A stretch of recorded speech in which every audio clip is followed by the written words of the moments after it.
parce que j'adore la natation. J'ai passé un diplôme de maître nageur et je m'étais spécialisé dans la nage pour handicapés.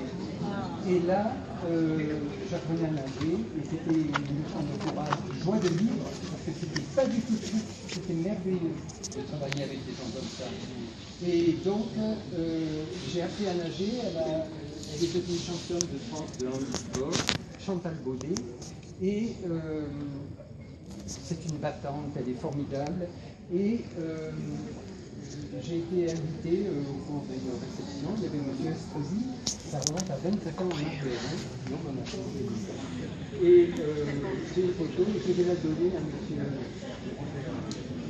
à M. S'il est toujours là.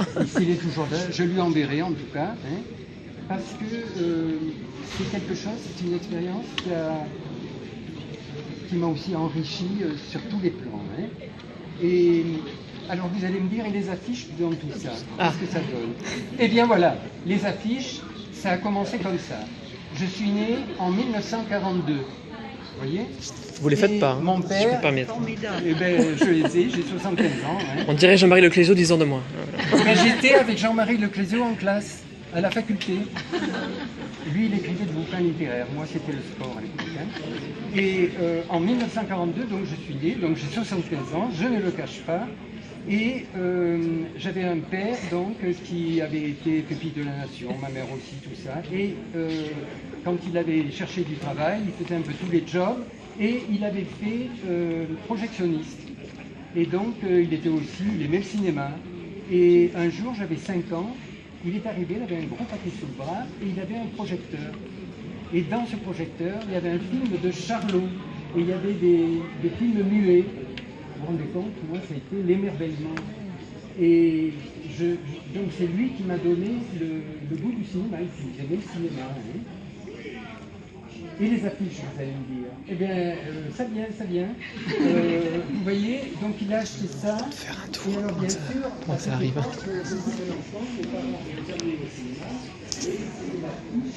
Il n'y avait pas Internet, il n'y avait pas la télévision. Alors, l'affiche pour moi, c'était un vrai espoir.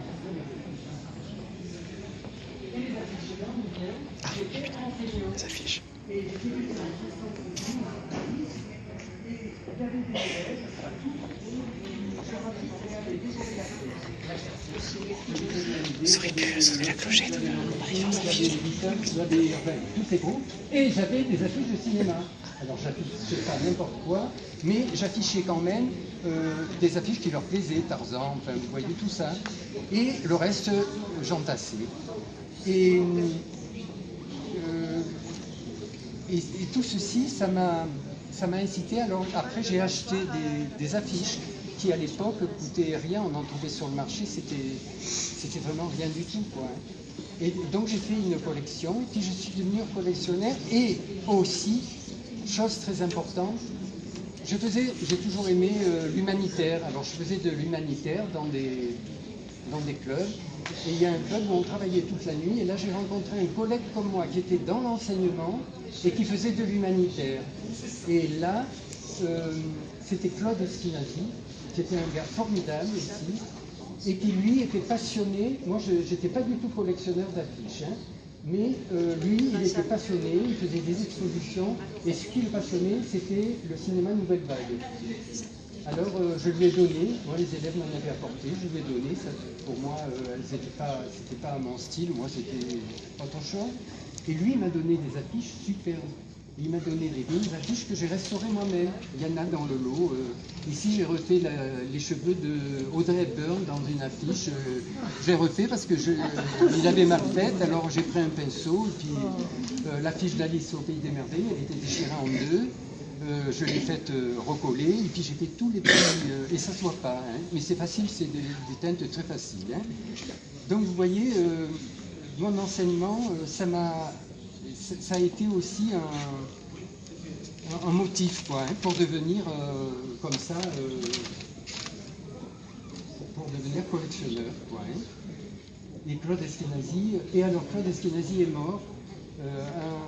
On a travaillé 3 ans ensemble, et puis en septembre je rentre, et on me dit, tu sais Claude, il est décédé, comme ça.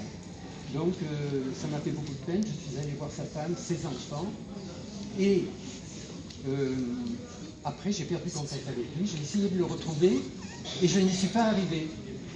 Et puis tout à l'heure, je rentre et Madame Nicolisa me remet une enveloppe. Il y a eu une copie dans un article qui est paru sur l'article, sur l'exposition, et qui disent, ils pensent que c'est Claude Esquinazi qui l'a écrit sur les copies, quoi. Et j'étais furieux parce que j'ai dit, mais j'étais un copain avec Claude Esquinazi et il aurait été tout à fait d'accord avec moi. Je suis allé à Nice ce matin, j'ai passé toute la matinée, j'ai dit corrigez ça et mettez mon nom, hein, c'est Claude Esquinazi. Alors ils se sont excusés et puis c'est parti, ça va être rétabli. Mais en rentrant tout à l'heure, j'ai vu Madame Michelisa qui m'a revenu une enveloppe. C'était grâce à cette coquille qui est parue, j'ai retrouvé Madame Esquinazi. J'ai son numéro de téléphone et je vais la contacter. Et ça, c'est merveilleux. Pour moi, c'est extraordinaire. Parce que c'était un gars aussi, lui. Je reviens toujours au mot qualité humaine, vous voyez.